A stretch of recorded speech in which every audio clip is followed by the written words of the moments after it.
Good people who have traveled from villages near and far, lend me your ears.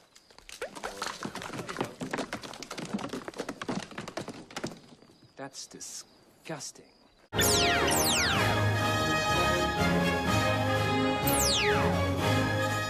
As any longtime fan of Star Wars might know, it seems as though we are currently in a state of Star Wars which is definitely a dangerous and hard rut for us to go through. One of the worst movies within the Star Wars franchise, and considered by most to be the worst, The Last Jedi has a lot of problems. A lot of problems that we have all addressed for almost 2 years now.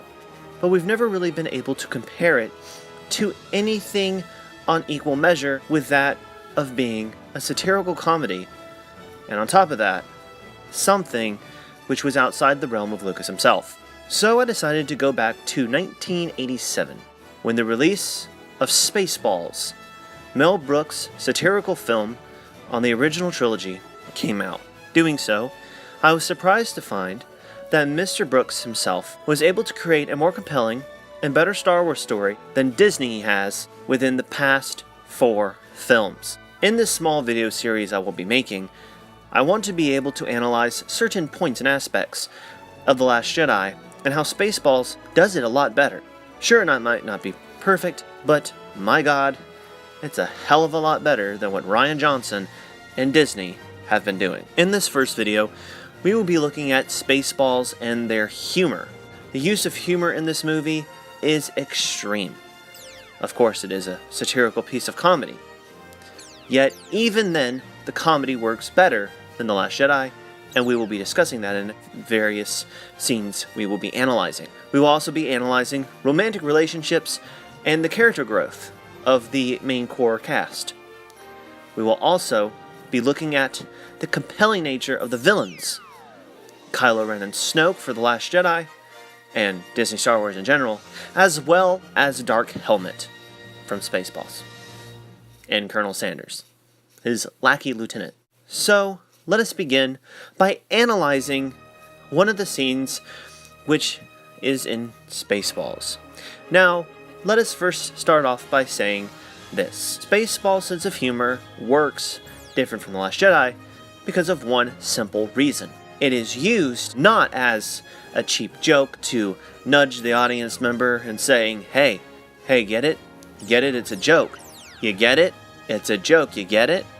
Instead, Mel Brooks was able to combine comedy into the story to make it a natural flowing thing. Better yet, you might even say that he did a wonderful thing, which is to use George Lucas's form of humor in Star Wars itself, which is humor which is not taken and beaten you and bludgeoning you over the head with like a giant hammer, but instead sneaking it in there as though it's a part of the universe. It's a normal, casual, and organic thing. Something with which Disney Star Wars is terrible at doing. Now let's look at the first scene of comedy that we have within Spaceballs. This one being the most memorable of the current time frame which it is being played at, and it is when Dark Helmet is telling his crew to fire upon Princess Vespa because he needs her to slow down so that he can bring her in. Unfortunately, one of the gunners decides to shoot straight at her and almost damage her, and this is what he says. Careful, you idiot! I said across her nose, not up it! Sorry, sir. I'm doing my best. Who made that man a gunner? I did, sir. He's my cousin. Who is he? He's an asshole, sir. I know that. What's his name? That is his name, sir. Asshole. Major asshole. And his cousin? He's an asshole, too, sir. Gunner's mate, first class, Philip Asshole. How many assholes we got on this ship, anyhow? Yo! I knew it. I'm surrounded by assholes. Keep firing, assholes!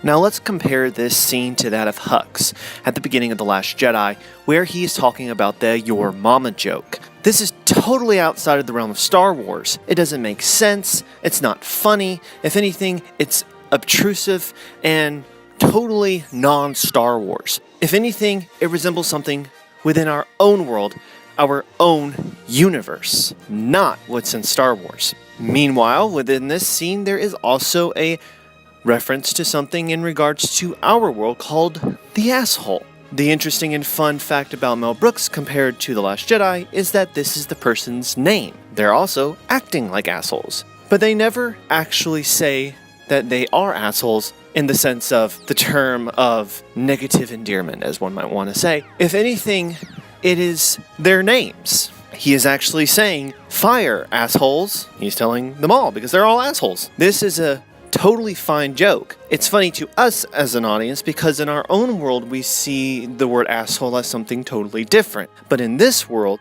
they are something totally different in regards to the name. There is that one part where Dark Helmet goes, "Yeah, I know that." And yes, obviously that's a funny reference. That's the little nudging joke like, ha ha ha ha. But they also ensconce it around a complicated narrative joke in regards to the names, the totality of it, the fact that they don't do anything right, they're all a bunch of idiots. It works as a joke. Sure, it has one little nudge moment, but it lasts literally a second. Maybe less. Yeah, I know that. It's less than a second. Meanwhile, The Last Jedi says, "I have an urgent call for Hux from his mother, or for his mother," or something like that. It's not funny. It doesn't make sense. If anything, it just sounds like Rian Johnson was a kid who never really had friends, and he's like, "Hey guys like your mama jokes, right? Nudge, nudge, let's do your mama joke and I'll get all the guys to like it." And the guys are like, "Nah man, it doesn't work for a Star Wars film." But with Spaceballs, which is a satire of it, you would think that would be where the joke would lie, the your mama joke. But no, it actually has a far greater and more mature humor than The Last Jedi. How pathetic, how sad, poor Disney. On to example 2. Numero duo dos. In this scene, we have none other than Lone Star and his trusty friend, Barf, run up against the Spaceball cruiser, which holds Dark Helmet and Princess Vespa, whom he is going to save. In so doing, in order to try his best to be able to get off at their radar, he decides to jam the radar. And of course, there's a little slight hand of trick here.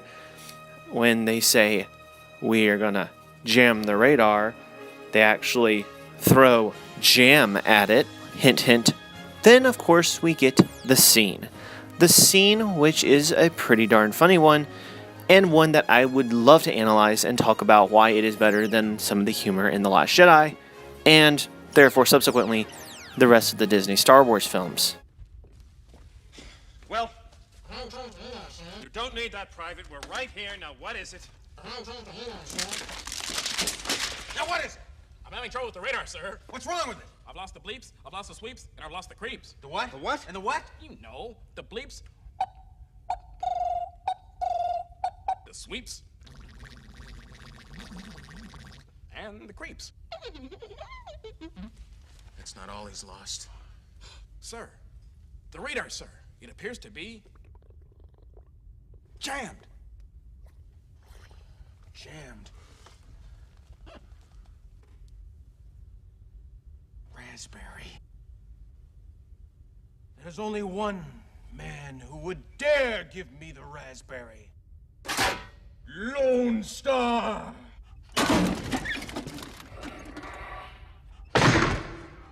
Let us take this scene and compare it to The Last Jedi's little comedic moment, where you think it is a star cruiser, and then it inevitably comes to be some form of an ironing machine.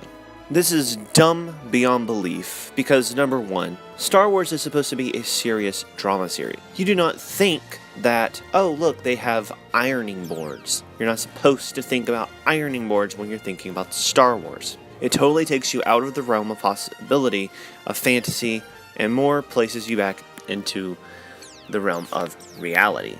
Then you get Spaceballs. Spaceballs is obviously set immediately in the film as a satire of Star Wars. So already, the idea of fantasy is almost totally gone, and rather, it just turns into an enjoyable watch.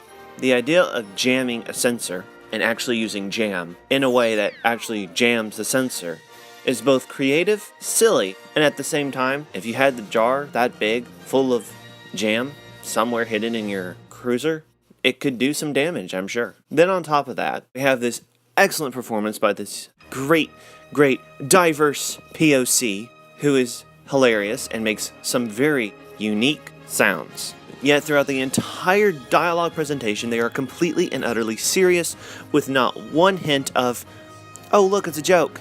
Probably my favorite part of this whole scene is at the very end when Dark Helmet swipes his finger across the screen and takes a sip of the jam. And he says, raspberry. No one looks at him like, ha ha ha, it's a joke. They look at him with absolute fear. And then he goes, there's only one man. Who would dare give me the raspberry? And then, of course, they play onto the trope of the camera leaning and coming forward closer and closer till it knocks you down. So, comparatively, in these two scenes, we see two things that are brought from our world, object-wise, and they are used in two ways, one with which is used to actually move the plot along, and is actually funny, and is used by the villain to make a point that obviously Dark Helmet and Lone Star have had a past history, while with The Last Jedi it is used for just a simple gag. That's not even funny. If anything, it is a roll your eyes cringe moment. But Yogurt, what is this place? What is it that you do here? Merchandising. Merchandising? What's that? Merchandising. Come, I'll show you. Merchandising, where the real money from the movie is made. Spaceballs the t-shirt. Spaceballs the coloring book. Spaceballs the lunchbox. Spaceballs the breakfast cereal. Spaceballs the flamethrower. The kids love this one. Last but not least, Spaceballs the doll. Me. May the Schwartz be with you. Adorable. Now we can see in this scene that it is a perfect parallel to the Luke and Rey scene in The Last Jedi, where he is trying to train her and therefore uses a bit of snarky, joking, trying to mess with her about the Force. Now, in this clip also, Yogurt, who is a parody of Yoda, does talk about the Schwartz. And when they ask him, oh, is it the Force? He goes, no, it's the Schwartz. And it's not played as a joke, it's actually very serious. They're not like, oh, I didn't know it was called the Schwartz. They were just like, oh, okay. Which is something that obviously you would not see in The Last Jedi. Also on this, the compromising of the character of Luke Skywalker is very different from this of Yogurt. Yogurt's kind of regarded as a wise sage, just like Yoda. He is, though, also a combination of George Lucas, who is money hungry and wanting nothing more than to make a quick buck off of marketing and merchandising. This is obvious in the fun scene where he talks about the flamethrowers, the dolls, the t-shirts, the lunchboxes, so on and so forth. And overall, it's a generally fun and interesting, and at the same time, extremely funny scene. The character of Yogurt is not compromised. The comedy that he uses does not make him seem like a dick. Luke Skywalker, on the other hand, in The Last Jedi, the comedy that he uses surely is nothing more than a crappy old man who doesn't want people to be there. Yoda is also an old man, but he's not crabby at all. If anything, he's very happy to have people there, and he's more than happy to talk to them. And if you watch the other scenes in which Yogurt talks to Lone Star and some of the others, he seems like a genuinely kind and heartfelt person. One who wants nothing more than to make the galaxy right. So there you have it. 3 reasons why the comedy of Spaceballs is better than the Disney Star Wars franchise, specifically The Last Jedi. I hope that you enjoyed this video, and if you did, please like and subscribe to the channel if you haven't done so already, and prepare and look out for my next 2 videos, why Spaceballs is better than Disney Star Wars in both the aspects of villains and in romantic relationships / personality and character development. Thank you, and I hope that you all have a fantastic rest of your day. Well, I was going into Washington Station to pick up some power converters. You can waste time with your friends when your chores are done. Come on. Well, I was going into Washington Station to pick up some power converters. Luke!